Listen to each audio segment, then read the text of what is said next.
Assalamualaikum warahmatullahi wabarakatuh. Anak-anak, bagaimana kabarnya? Semoga dalam keadaan sehat walafiat ya. Jangan lupa jaga kesehatan, sering olahraga, cuci tangan, dan ketika keluar rumah itu memakai masker. Nah, kembali lagi dengan Ibu Rida dalam pelajaran Ilmu Pengetahuan Sosial kelas 8. Nah, sebelum masuki materi, alangkah lebih baiknya mari kita baca doa. Baca doa dimulai.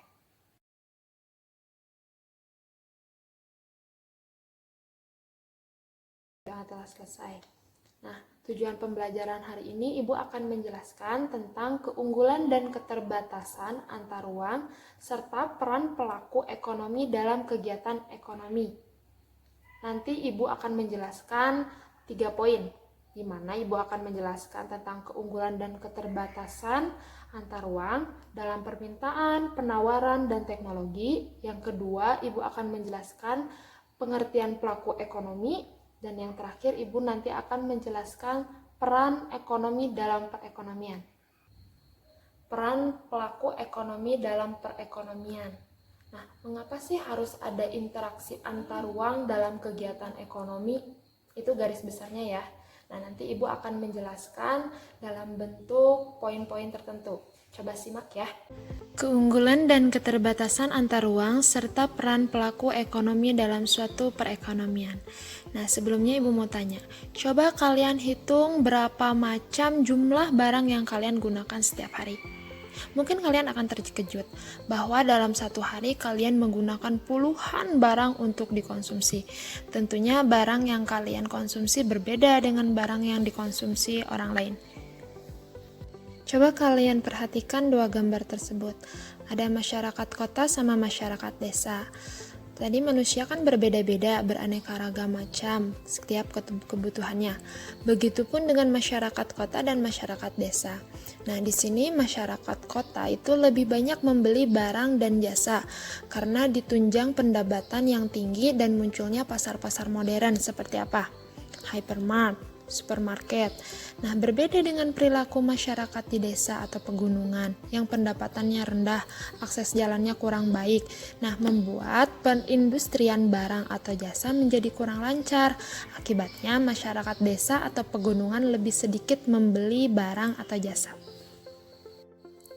Jika berbicara tentang sumber daya alam, khususnya Indonesia adalah negara yang kaya akan sumber daya alam yang bisa dimanfaatkan. Nah, hasil dari pemanfaatan tersebut bisa dihasilkan melalui kegiatan perdagangan, sehingga nanti muncul permintaan dan penawaran akan produk. Salah satu contoh potensi sumber daya alam di Provinsi Jawa Barat.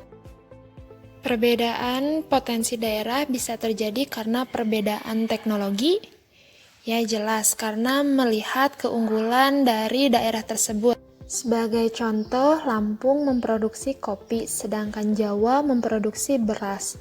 Nah, Lampung dapat memproduksi kopi secara efisien dan murah. Begitupun dengan Jawa Barat dapat memproduksi beras secara efisien. Dalam ilmu ekonomi, perdagangan kedua daerah akan saling menguntungkan jika bersedia bertukar kopi dan beras. Keuntungan dari pertukaran tersebut, sumber daya inilah yang menyebabkan terjadinya interaksi dalam antar ruang berupa kegiatan perdagangan. Berikut contoh pelaku ekonomi. Kalian tentu tidak asing lagi melihat orang yang membajak sawah, itu disebut dengan petani.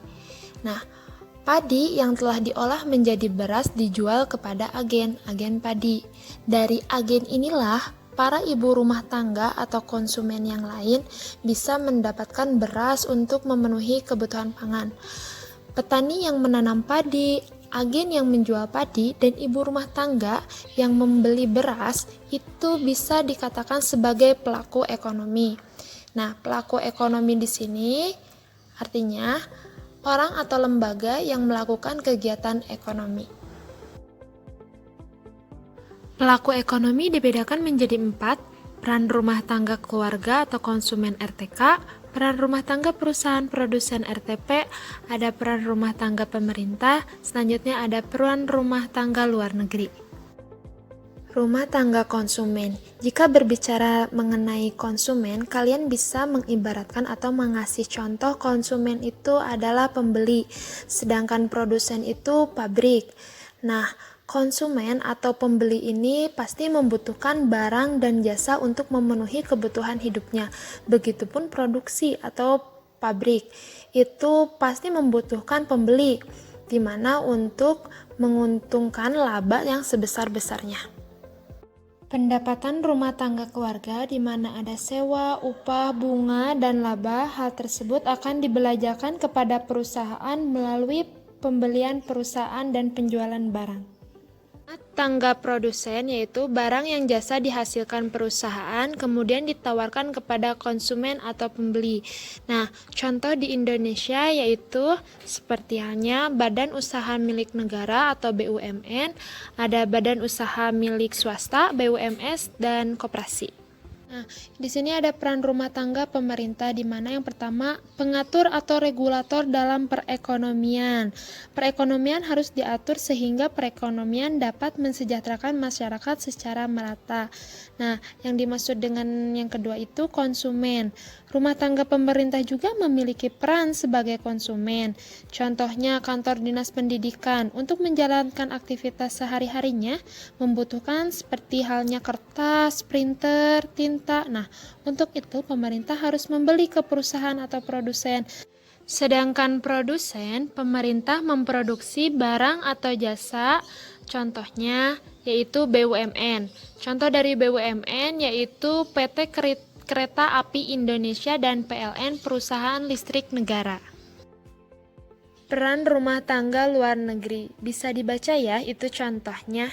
Nah, dengan transaksi tersebut terbentuklah kerjasama antara Indonesia dan masyarakat Jepang. Bagaimana penjelasannya? Cukup dapat dipahami? Nah, sebelumnya Ibu akan menanyakan beberapa poin. Yang pertama itu, kenapa sih ada permintaan dan penawaran? Selanjutnya, apa yang dimaksud dengan pelaku ekonomi? Nah, yang terakhir, kalian harus bisa membedakan apa itu RTK, rumah tangga konsumen atau keluarga, dan apa itu RTP, rumah tangga produsen. Sekian pembelajaran Ibu hari ini, semoga dapat dipahami. Wassalamualaikum warahmatullahi wabarakatuh.